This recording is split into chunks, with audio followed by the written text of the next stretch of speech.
Hey, have you heard about Anchor? You probably haven't heard about Anchor yet, so let me tell you about it. Anchor is the easiest way to make a podcast. You probably hear other people talk about how they make podcasts. If they say it's easy, they're crazy. All of their methods are really hard and complicated, but Anchor, super simple. First off, it's free. They have creation tools that let you make the podcast right from your phone. You don't even need a computer. This is 2019. Who uses computers anymore? Anchor distributes your podcast on all the other platforms. No need to go do all that complicated searching and hosting and posting. Hosting and posting. They do it for you. You can also make money from your podcast. Well, that's what I'm doing right now, because you're listening to this ad. They've got everything you need to make a podcast in one spot. No need to search around all over the place. No need to go to 20 different sites. Just one. Download the free Anchor app or go to anchor.fm to get started. Bet you thought I was going to sing right here, didn't you?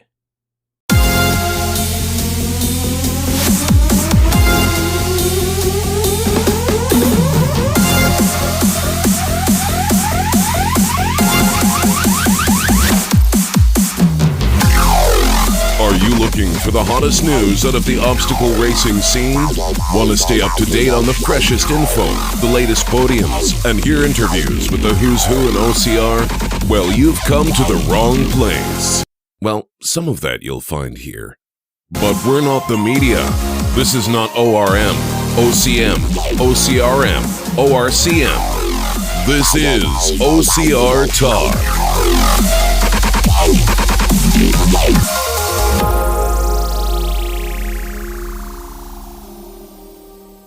Hello, this is Jason Dupree. And Anna Landry. And this is episode number 23. Yeah, 23 of OCR Talk. We have recorded almost 2 episodes a month, basically. So like almost every other week for almost an entire year. Well, that's pretty much about how much we were racing this year. Yeah. Or how much stuff was going on during the year. So we started in February and we're ending right here at the end of November. So I guess I kind of gave away something just now, but so yeah, it's about what we were looking for, every other week or twice a month. So sometimes it's a little bit more than every other week, but I thought it worked out well. Yeah, I think it worked out perfectly. It wasn't too much, and we always had stuff to talk about, I feel like, this year. And yeah, it was good. Yeah, we could surely talk about stuff every week, but unfortunately, our lives do not allow that, really. No.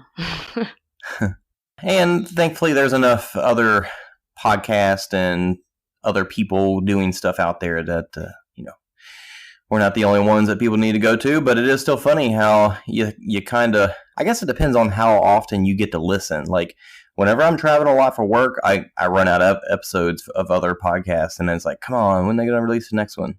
Yeah, you always have like your go-to podcasts. But right now, I'm kind of behind on a lot of stuff just because I haven't been traveling as much, I guess. Or I have been traveling, like we traveled for Worlds, but I wasn't really listening then because I was with other people. Exactly.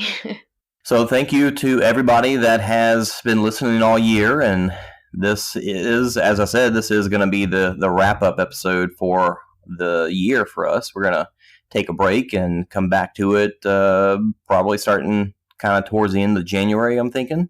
Yeah, I think that's a good, because this year we got started up in February, which is around the time that the season kind of started ramping up.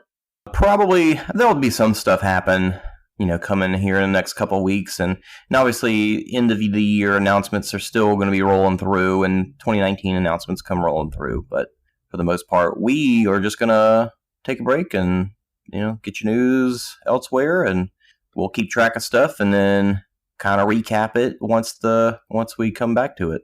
Definitely. Take a break for the holidays, and we'll see you in the next new year. So thanks for being with us this whole time, and see you in season 2, I guess. Goodbye. That's it. Later, y'all. Shortest episode ever. No. So we do have some things to talk about, and I wanted to start off by asking the question. That was one bit that I think we did that I enjoyed, and I heard good feedback from other people too, is asking these kind of personal questions that we don't spend too much time on, but it's kind of a question that I think other people can ask themselves as well. Mm-hmm. So hearing our takes on these questions is a way for those other people to think about it and reflect and learn. So my question is your off season. What's it looking like or going to look like? My off season looks like it's got a lot of running in it, honestly. Oh, yeah? Yeah, actually, I'm heading up to Chico State Park this weekend with the trail running group. We're gonna loop Chico. And there's a trail run there. There's a trail race there, the Lugaroo Trail Race. That it's always a good time, and one of the better known runners in the ultra running world, Ann Trayson, is coming to speak the night before the race because she's gonna be talking, and so she's gonna come visit and the day before the race, and then we're all gonna run the next day, and it's about a 20-mile loop. So the actual race that's on December 15th is they have 20, 40, 60, and 100-mile options. Nice. So I'm doing the 20 because off season. I was reprimanded for saying only 20. So I'm just saying I'm doing 20. I'm doing the 20 with a few friends of mine, and then just cheering on some of the people that I know that are signed up for the 100. Yeah, Louisiana Marathon coming up in January, and yeah, other than that, just kind of enjoying the holidays. I had planned on going to Florida and running the Spartan there, but I decided not to travel. So that's my off season. Okay. First off, the Chico's, is it pronounced Chico or Chico? Chico. The Chico State Park, that is what, north of Lafayette somewhere? Uh-huh. Yeah, it's north of Lafayette and Ville Platte. So how far is it from you? About an hour's drive, maybe a little bit over an hour. That's not bad. You been out there before? No. And Okay, it's like right it's like a thing in our trail running group. Like we you have to loop Chico if you're going to be in the trail running group. So I've been running them with them for almost about a better part of a year, and I still haven't looped it. So yeah, I'm going to go out there and hopefully get my picture with the mile 19 marker. Nice.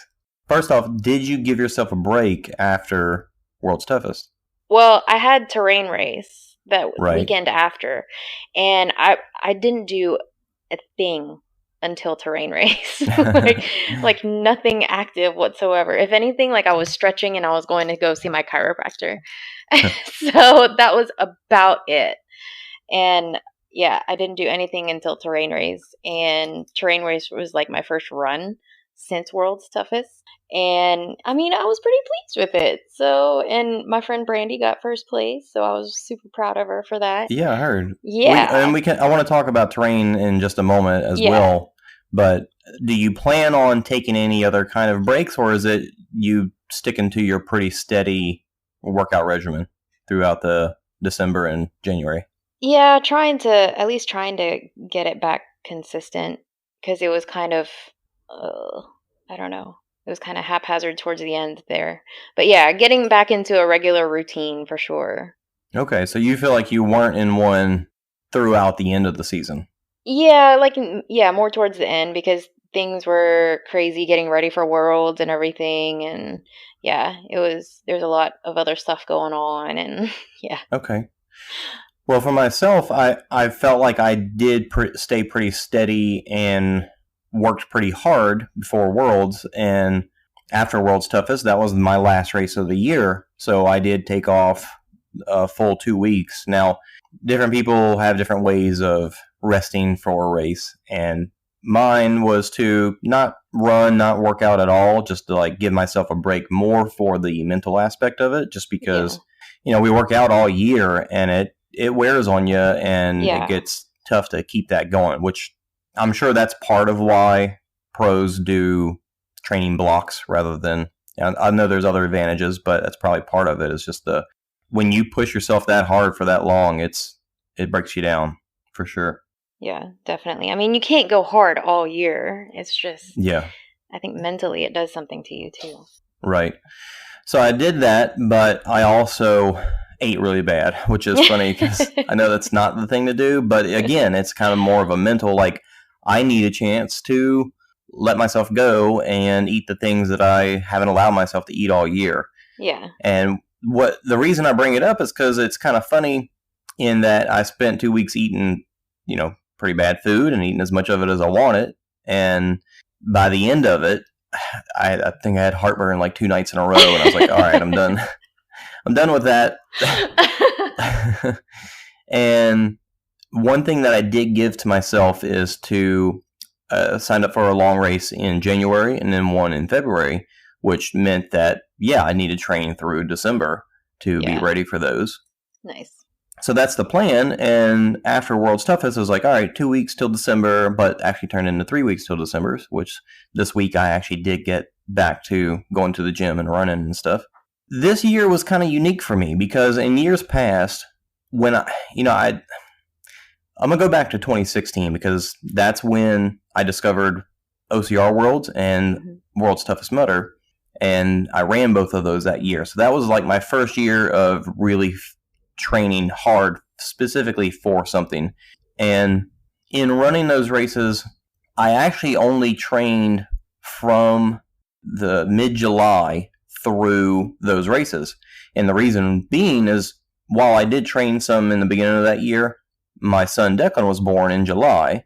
So there was definitely a break whenever it was almost time for that, where I couldn't, it wasn't good to travel anyways because baby was going to be born. Right. But after that happened, I was like, all right, time to get back on it, time to train hard, time to be ready for this stuff. And so I did. So it was, not even 6 months worth of training. And I felt like that did pretty awesome for me. But looking at over the next 2 years and training more and having the issues that I had this year, but still training like a full year's length and seeing how that paid off for me at Worlds this year and the improvement that I made, that's kind of made me have this, like, I'm ready to get back to it. Like I've built up this habit, and that's the thing about working out is that you have to build it, you have to enjoy it to make it last, long lasting. And I feel like I've done something to myself that's, while I've made it a habit in the past, I feel like it's more than a habit now, in that it's a hobby. It is a hobby, but it's I want to go train. I want to go run. Yeah. And get better at what I'm doing. And well, it's a lifestyle. It's a lifestyle change for sure. You create your habits, and that's how you live. The point that I want to drive across with that is not to toot my own horn, but to just explain that a lot of people hate running and they use that as an excuse to not do it.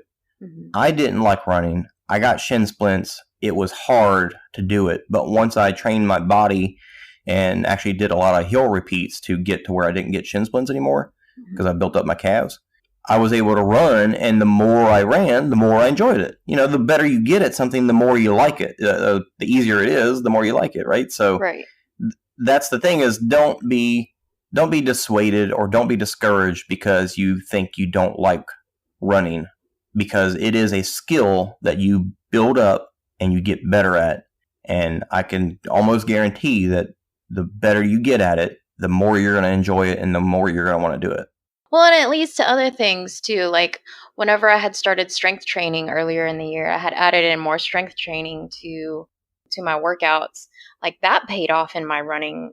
Huge payoffs in my running. And like so it leads to other things. Like it lets you find other things that you could be doing besides running that will help in other areas that you want to improve in. So it's just it opens up so many more things for you. But yeah, I get what you're saying with the overindulging and the whenever like those that week after Worlds was like, all right, like everything goes out the window. Like that was my big race for the year, and like I'm gonna sit back and have a beer. Like I showed up to one of the group runs just so I could just have a beer. They were like, "You running tonight?" I'm like, "No, I'm just here for the beer." I spent the whole year like not drinking. Did you really? Yeah, pretty much. Did you find that how do you feel like it What difference did it make for you? Did you notice any difference? I mean, I just felt a lot better whenever I would work out, and not that I was heavily drinking a lot Yeah. beforehand, Sure. but like, I mean, every once in a while throughout the year, I'd have a glass of wine or whatever with dinner or something like that with my mom. Yeah, I would just feel better. I don't know how to explain it. Like, I felt like my body wasn't trying to get rid of anything extra, like my body's already trying to get rid of enough stuff whenever I work out, like adding alcohol into the mix, it's just, yeah, I don't know. I could just, and it was a lot easier for me to wake up early in the mornings and get in some early morning workouts. I'm glad that you feel like you noticed a difference for you. Personally, sometimes I would be like, all right, I got a race this weekend. I'm not going to drink it all this week just to see how it feels. And I can't say I really noticed a difference. Yeah. And it's also one of those things where in this lifestyle of training and working out, we have to find the balance of how hard do you want to push yourself versus how happy do you want to be. Right, exactly. People who do things like bodybuilding competitions and they get these stints of where they're barely eating anything and it's super lean and they get down to where they have barely any body fat. Right. To live like that is very difficult. Yeah.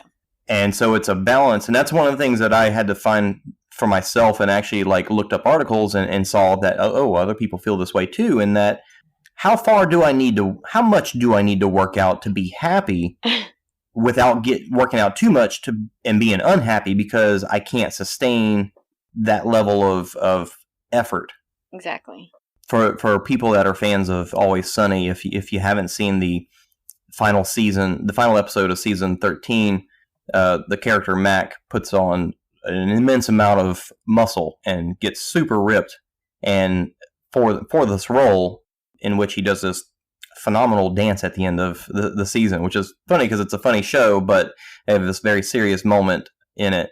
And April's probably going to make fun of me for bringing this up on the podcast, but it's pretty phenomenal. Check it out if you hadn't seen it yet.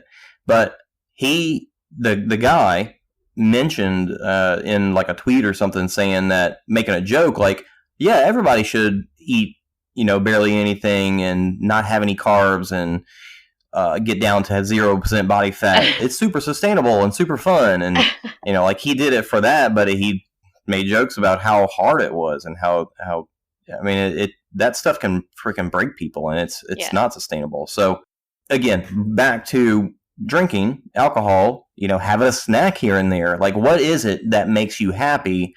And that's what I found myself is balancing. Okay, if I don't eat enough, I'm not going to be happy. But if I eat too much, I'm not going to be happy. So where's the balance with that? Where's the balance with working out? How much? And sometimes you lean more towards one side or the other. So obviously some pros, some of them work out super hard all the time, and that's what makes them happy. Right. But some people, particularly when you're first getting into it, it's a balance the other way where you've got to ease into it as those things start to make you more and more happy and break away from those other things that are unhealthy for you but made you also happy.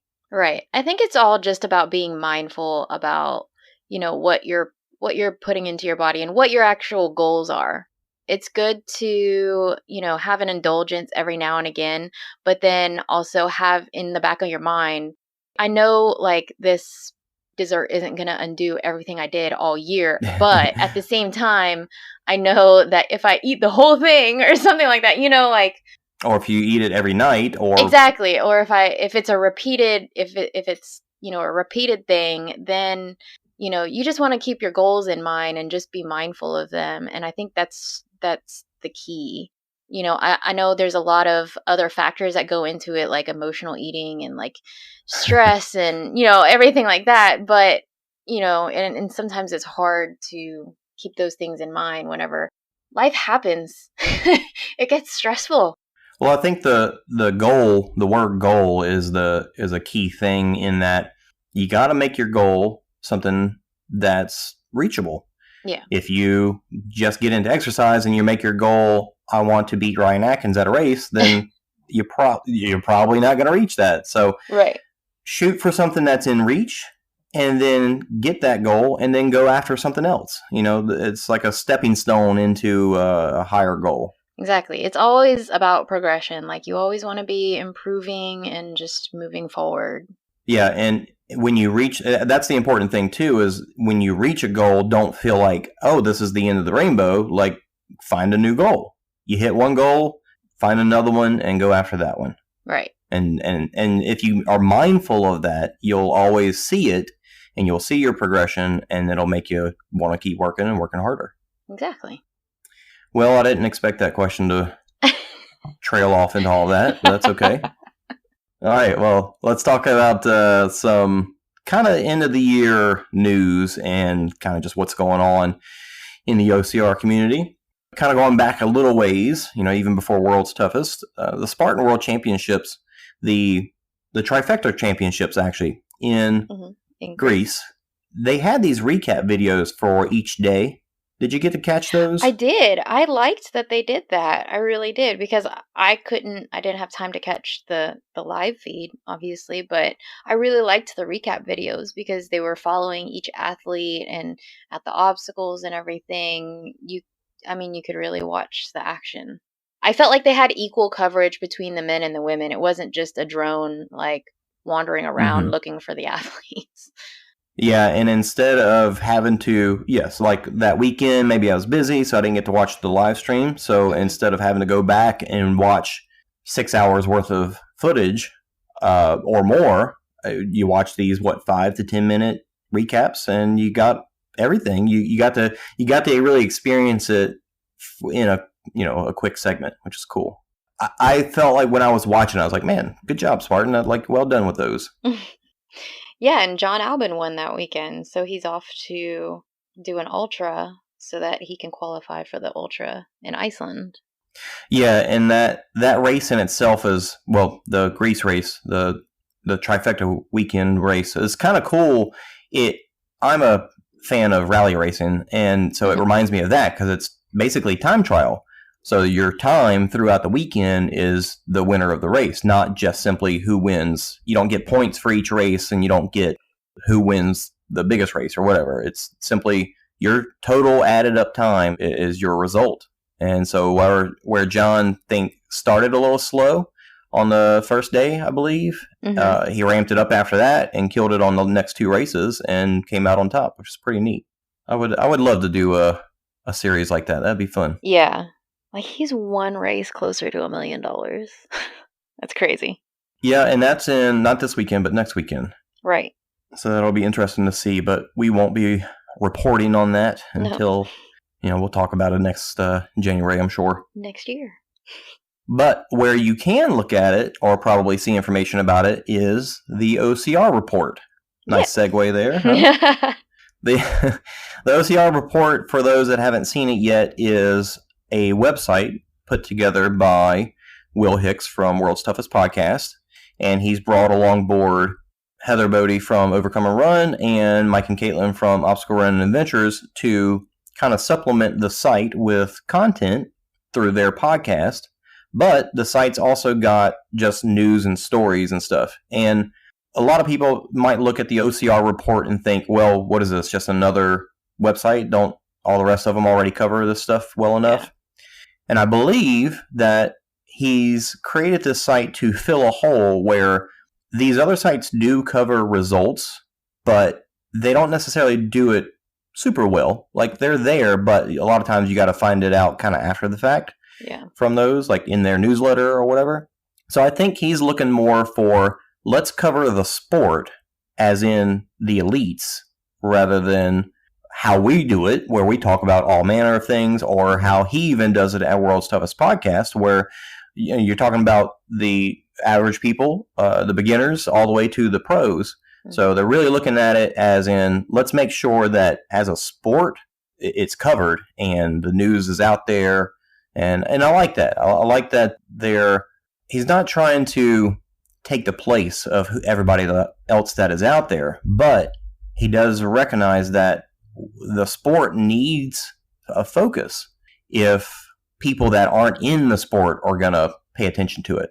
People that listen to us, they're in the sport already.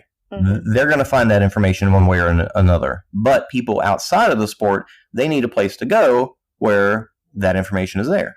And I think this is a kind of a reach in that direction. It's always good to have multiple media outlets too, just multiple sources for your information. Because there are several sources out there for OCR right now. And I think, the more choices you have, the more coverage you have. There might be coverage on a race that you can read about that maybe some of the others aren't covering, So it's always good to have multiple sources of information just so you have choices. So yeah, that's cool. And speaking of, I'm going to segue here again, segue master. Speaking of other races, you guys did terrain this past 2 weekends ago. Yeah. Right? Yeah. 2 weekends ago, weekend after World's Toughest, you guys did terrain race in New Orleans, which is the first time that they've had it there. Yep. So, yeah. First off, I know that it was at the same venue that Tough Mudder was the past 2 years, which is the NOLA Motorsports, where they have a track and a go-kart track as well. So how was it? I know it's out. It's not in New Orleans, obviously. It's out in a neighboring city that is kind of on the edge of, I guess, civilization. And there's woods and swamp land. Yeah, there's plenty of land. There's plenty of land. For sure, because Tough Mudder did a whole 10-mile course out there whenever they had their event there. And that's where they were planning on going back for next year, but then they canceled the event. So we were kind of bummed about that, but we were really excited that Terrain Race went out there because it was a perfect little out and back course that we did. And I was kind of surprised. I know some people had my expectations, first of all, though. I should preface by saying that my expectations were not very high for this race. So you were surprised in a good way. Right. I was kind of surprised in a good way. And maybe it's because my expectations weren't high to begin with. We ran the competitive wave, and it was funny because Benny showed up there. He was driving back from Miami and decided there was a terrain race going on in New Orleans. He's going to be driving through there anyway, so he just decides to jump in last minute. So yeah, we ran with Benny out there. There wasn't any photographers on the course. Volunteers were very minimal. And actually for the competitive waves, the volunteers told us to go the wrong way. So as the competitive wave was finishing, we were running against some of the later waves, and it confused the heck out of me because I'm like, wait, where am I going? Which way am I going? It was interesting. The obstacles were fun. None of them fell down. There was one wall that got a little rickety towards the end. It was a pretty good race, actually. Everybody had a lot of fun. Everybody from like Battle and people, the usual people that do the Battle OCR down here. A lot of them showed up as well. So yeah, it was a lot of fun. It was a lot of fun seeing everybody and just having like a fun little race to do in our neck of the woods because we don't get very many of them down here.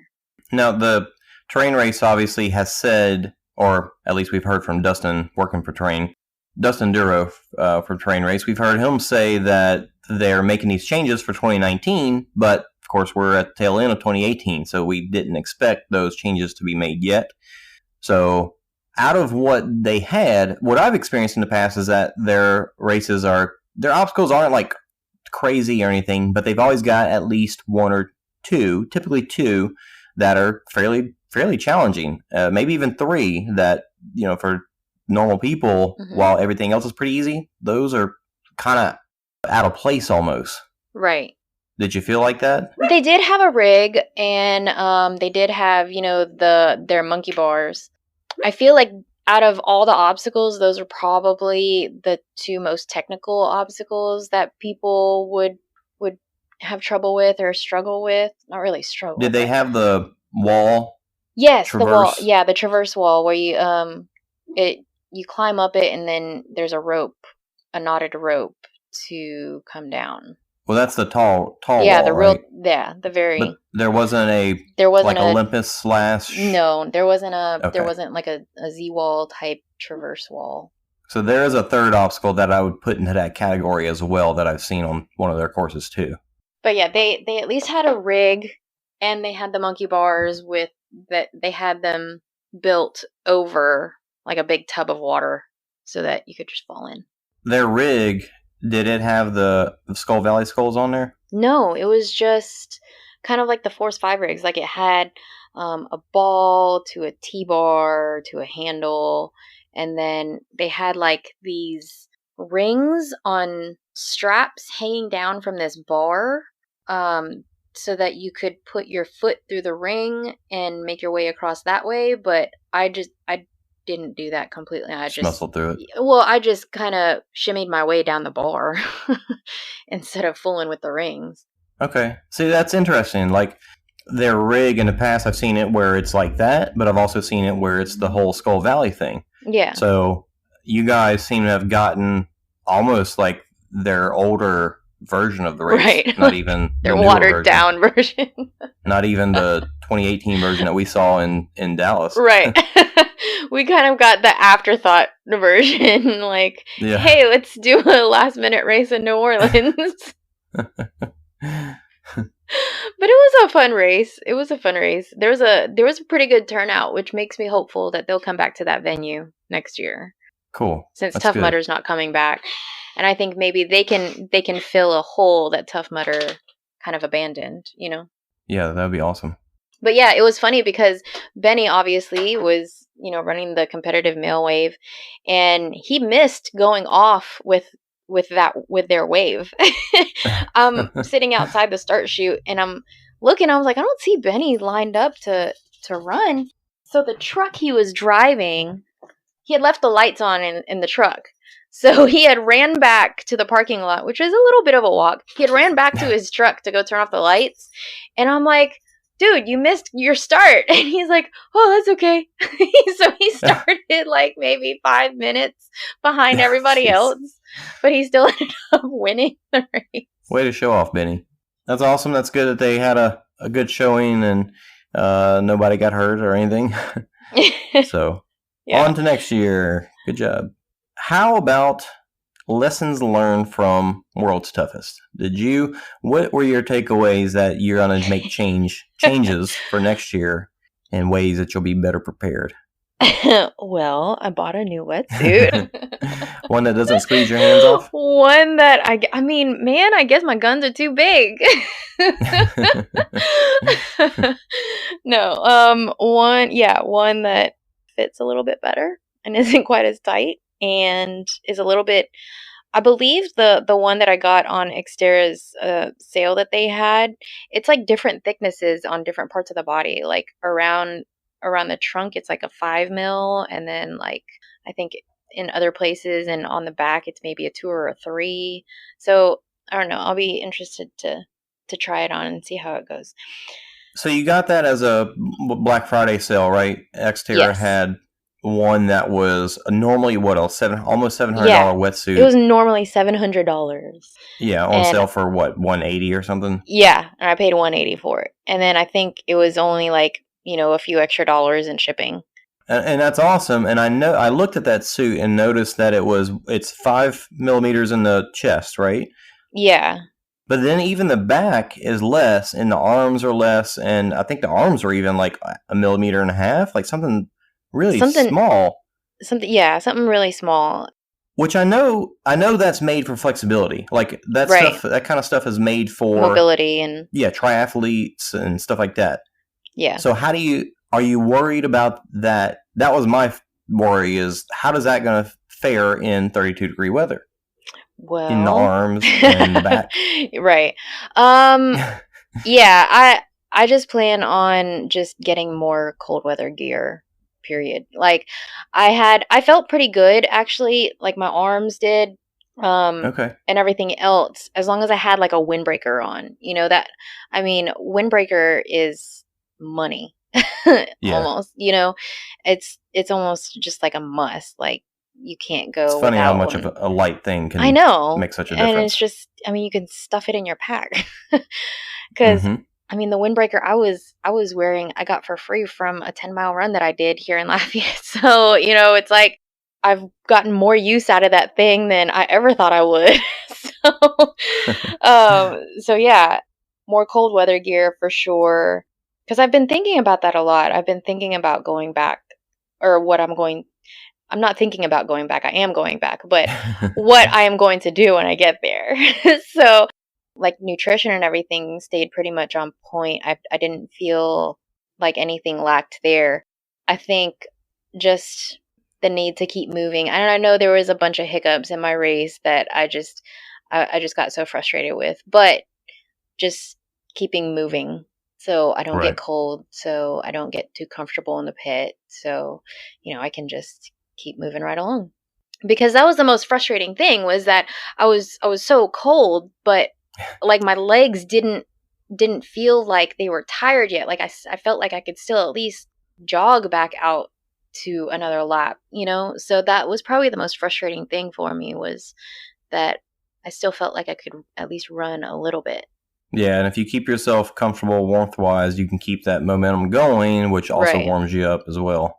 But yeah, lessons learned. It was my first year out there, so a lot of takeaways as far as gear goes. But that's going to be probably my main focus, is researching gear and seeing what works and what doesn't. Obviously, the weather there may not be as cold as it was. Right. It may be way warmer, Yeah. but we have to prepare for that same cold, because it definitely could happen again. Yeah. So one of the questions that we were asking in our last episode before the brunch was, what's best, to layer neoprene, or to just have a thicker neoprene, or to put layers underneath the neoprene? So I actually got to talk to Will Hicks about that, and as most people know by now, he, through other different sources, he used to be a diver, and he did search and recovery training. He said that layering with your neoprene is good because, how did he actually put it about, you know, the water gets in and it stays warm because it's close to your body, and you've got a very thin layer of water on you, and that's part of it. So from what he said, layering on your neoprene is good, but other research that I read actually said that it's actually a misconception that you want to get that layer of water on you. You really want to keep the water off of you as much as you can. Now, when it does get in there, the neoprene does take care of it, and so that does hold true, I think. But I think I experienced this on the course, that whenever I put my hood on as well, the water really didn't get in my suit all that much, and it made me feel pretty comfortable. Now, layering underneath, even though that stuff gets wet, like compression gear, it's still, to me, that, like, when that stuff gets wet, it's almost creating that little layer of water also.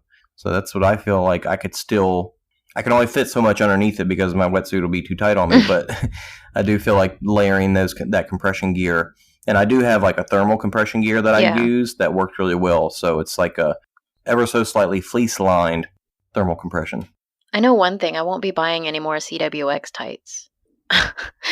Because I had a blowout on my tights. No, it got stuck on a stake or something like that. It got caught on a stake, and it ripped right away, and I had this big old hole in my tights. Luckily, I had my neoprene shorts on underneath those, but yeah, I was running with a big old hole in my tights the whole time. So those are going in the trash. And that's like the third pair I've ripped like that. Like just the smallest little catch on something just rips them right up like that. Yeah, it's no good, because that's definitely probably going to happen almost every time. Yeah. Not buying those anymore. Now, I know a lot of people use Bleg mitts, and those work great, but when you get down to temperatures that low, they're just not quite good enough. Yeah. If for those that haven't seen yet, they're actually coming out with a new version of Bleg mitts, and I forget if they were 2.0 or 3.0, but they're a new version where instead of having to flap down the middle the way they are now, it's more like a peel back mitt. So, you know, you have those gloves where you can put a mitt over your fingers. It'll be more like that, where the top half, I think, peels back. So Of course, the real question is how far back can you pull it? Can you still get your palm out of it? Yeah. But these are going to be a thicker neoprene and have a fleece line inner. So they overall just seem like they're going to be way warmer. Yeah, they have the fleece lining, and they also have better drainage. They have drainage holes now. Yep. Yeah, because everybody was kind of trying to Google how to cut drainage holes in their existing Bleg mitts, and I just didn't get brave enough to do that. Yeah, I just shook them out the entire time. Yeah, which got irritating, but I did it. Yeah. So I would recommend to have, bring the original pair of Bleg mitts and get these new ones in case it gets that cold. You may not end up using them, but if it gets that cold, you're gonna be happy you had them. Exactly. It is towards the end of the year here, and it's kind of funny how the second, or even before the race season is over, all these deals start coming up for next year's races. Of course, if you purchase the day after a race happens, that's the cheapest price you can get. Right. Not always, but a lot of times. So along with that and Black Friday deals, Cyber Monday deals, you start getting all these reasons to start go ahead and booking up your year full of races. I know I've done that. I think I've got most everything already purchased for the most part, except for World's Toughest. Yeah. And that's only because I've been spending money buying all the other races and other gear. So what about you? Have you been doing that as well? I've got my main, more so my main races picked out. I haven't registered for any of them because with my on-call schedule and my schedule at the hospital, I get so scared to pay and sign up for a race. And I mean, sure. I know I can defer and all that other stuff, but like I get so scared to sign up for something and then look at my call schedule for next year and like lo and behold, I'm on call. Yeah. Kind of like what happened with Walker's trail race series down here. Like I made 3 out of the 5 races in the series because I couldn't make half of them, but I bought the series pass because I wanted to sign up for his 50K. So I mean it works out. But yeah, I've got the toughest pass that will most likely be in Dallas, and then tougher. So I guess next year I'll be going for my Holy Grail. Those passes that you can get that allow you to register for basically any race, like you get them early and then they're open for any race that you want to choose later on. Those are nice. If you can find those, basically gives you a code to sign up for another race at a later time once you decide. That's pretty awesome. Right, yeah. But for everybody in general, if you can make your schedule ahead of time, you just save so much money. Like, it doesn't feel like it because you're buying them all at once almost, but I keep a track of, how much money do I spend on races all year, and it surely helps. I think I might just have to bite the bullet on some of them and just sign up last minute for some of them. But It's okay. But yeah, for sure, probably a little less racing next year, just so I can stay focused on Worlds for next year. A little less quantity and a little more quality. Exactly. Yeah, same here. Which is slightly sad because it's like, well, I want to race every weekend, but I know, right? But it's so tiring. Now, another end of the season thing that we see is all these announcements for 2019, whether it be locations or obstacles or rule changes. All that stuff is a very interesting way to end out the year, and it happens every year. So this year we've seen that both the Spartan World Championships and World's Toughest Mudder are in the same locations they were this year, which nobody was surprised by. I was really surprised with Spartan. They made it again. Like, they made it a whole big announcement. And then it was like, really? Tahoe again? It was like, here's the big... Well, no, it was funny because they sent out one announcement that said, we've got a big announcement on a venue change for a championship race. Yeah. But it wasn't Tahoe. It wasn't the World Championship. It was just another championship race, which I'm not sure if they've announced that yet. But it's almost like they made that announcement to make you think that they're going to talk about changing Tahoe, but that was not the case. So dumb. So then when they did announce Tahoe, it's all like, oh, it's a big announcement. But just it's kidding. It's not. No, it's really not. You're making a bigger deal out of it than it really is. Right. Speaking of Spartan, they've had some funny emails come out like, don't buy things, buy health or buy adventure. Yeah. And me and April have been putting stuff on their Facebook walls and making jokes, and I don't know. It just seems like some of their marketing stuff has been pretty dang cheesy lately. They must have switched. They must have switched marketing teams. Yeah, I don't know. I mean, they got the interns. Yeah, They that's got what the it feels like. The new interns. They're breaking them in. Right. Go put this out there and deal with all the trolls, and that's how you'll prove yourself. But obviously, Spartan's got a lot going on for them, and we end up talking more trash about them because they're so established, and we see the chinks. But they're still a great race, and while we won't do as many of them as we used to, we still do it, and we've said all the good stuff for years and years and years. So I guess that's why all we've got left to say is, oh, look at this new silly thing. That's where our interests are now. Yeah. For example, new obstacle for 2019, the Helix. Oh. I mean, everybody's been talking about that one. Yeah, I don't know what to say about it. I just don't know what to say. Well, it doesn't look like a Helix. I feel like it really doesn't. I feel like it looks like, what am I going to say about that? It looks like something with the Olympus and maybe the monkey bars, and they were trying to come up with another concept of that. Yeah, it looks like somebody saw a piece of art, metal art, and they were like, yeah, we could traverse that. I want to climb that. They should have left off the first 4 letters of the name. And then it would have just been X. But yeah, because that's what it looks like. Yeah. Whatever. I guess we'll get to see for sure in Austin, see what it's like. But yeah, not exciting. No. But they got other ones too, so that's all they've revealed so far, really. Yeah. And Tough Mudder going back to the Classic. I believe we probably talked about that already as well, but that's good. And their announcement to go back to Atlanta wasn't a shock either, but they didn't make a big giant announcement about it. It was kind of like an afterthought at the brunch. You feel like the same? Yeah. Like, oh yeah, by the way, we're gonna be here again for 2019. Yeah. All right. Cool. Thanks. Yeah. Thanks for confirming that. Yeah, but I did like how they owned up to a lot of their mistakes from this past year and other years, and they realized that maybe 2 loops of Tough Mudder just wasn't a great idea. They didn't get much good feedback from that. No, but I'm really excited about the 12-hour Toughest event. Yeah. I'm really excited about that. I'm interested to see how they're going to adjust their qualifying requirements for World's Toughest. I think they did announce that it was 40 for men and I want to say 35 for women. I could be wrong. It could be 30, but I think it was 35. 30 seems too easy for 12 hours. Yeah, it's probably 35 more than likely. And to me, I'm looking at that and like, 40 miles in 12 hours is going to be tight. Yeah. Yeah. Yeah.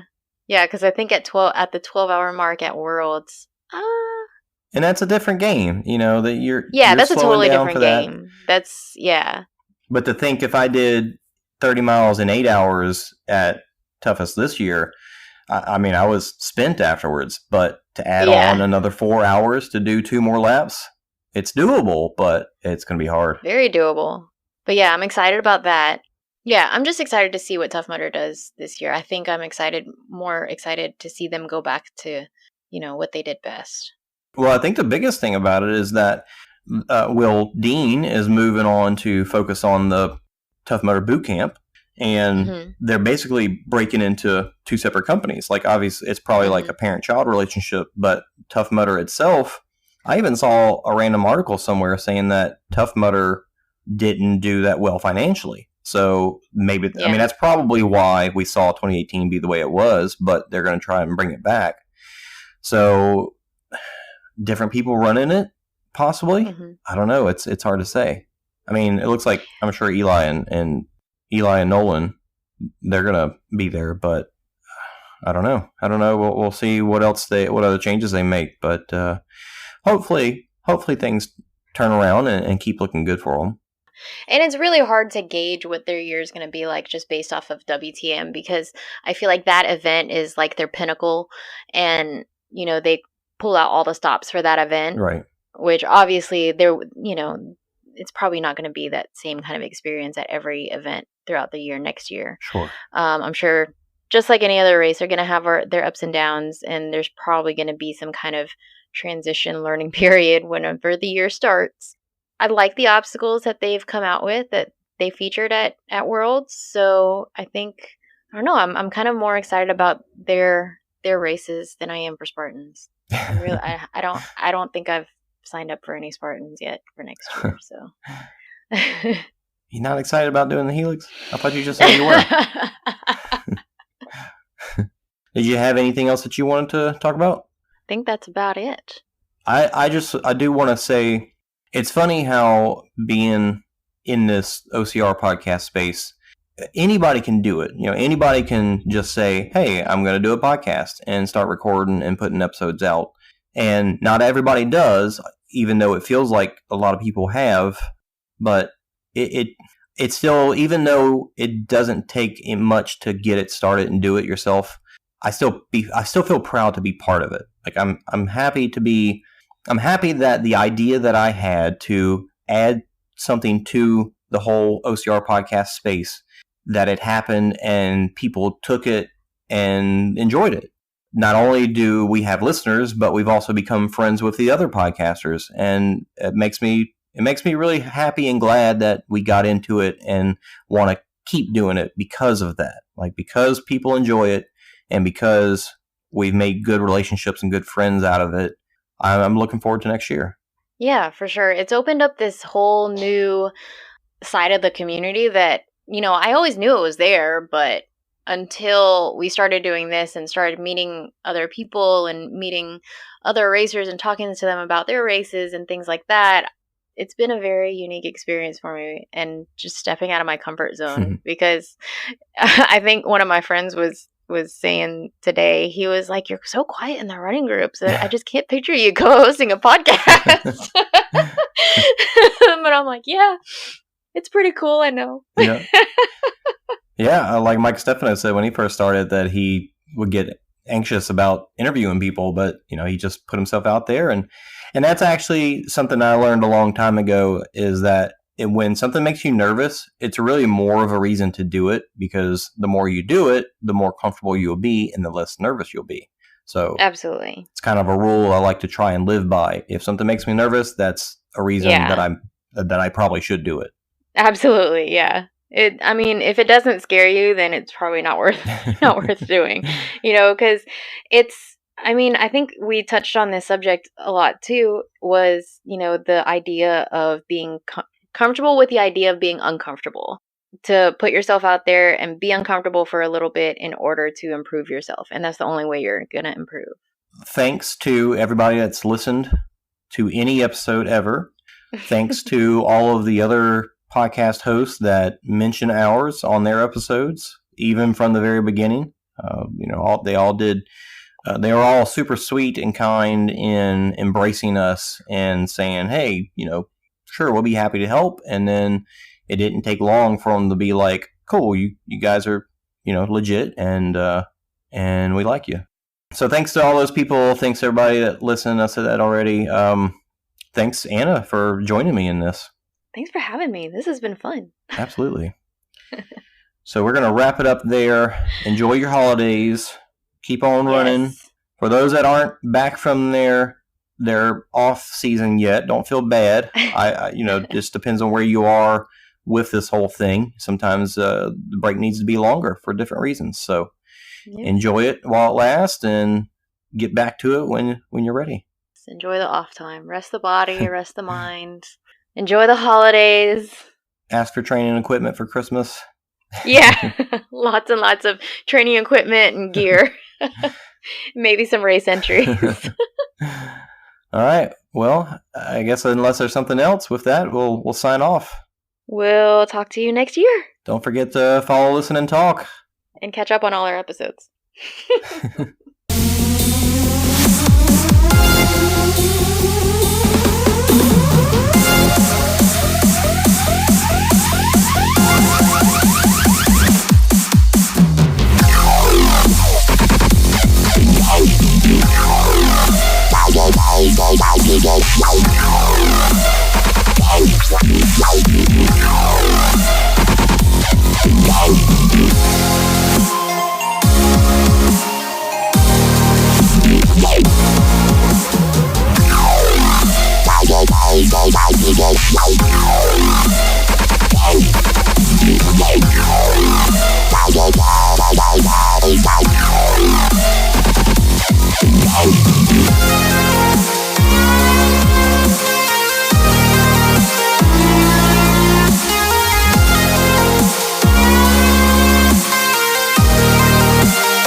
Declan, you want to say hello? No. Bye.